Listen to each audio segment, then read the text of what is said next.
The value of a depth education? It has value for the individual practitioner because it fosters the journey of individuation. It fosters the development of the personality. It allows you to get to know yourself.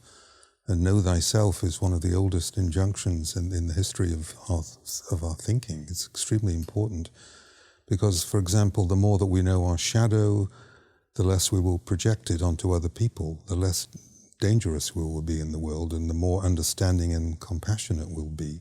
So self-understanding is critically important. And then if one is a therapist, of course, it allows one to practice in a way that's not superficial. So much of contemporary therapies are extremely superficial. And if you have a depth perspective, you realize, for example, that the individual's presenting difficulty or problem is actually not the main problem.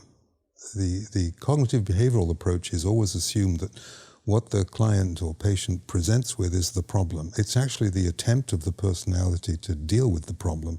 It's not the real problem. And dealing with the presenting problem as if that was all there is to it is rather like ripping out a warning light without dealing with the underlying problem. So the value of a depth approach is that it deals with the deeper level of the problem. How do you teach students to work with the deeper levels of the problem?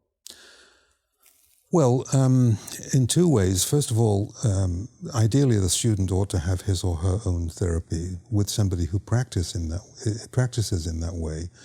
And then one realizes what it's like to go into one's own unconscious, to experience one's own unconscious.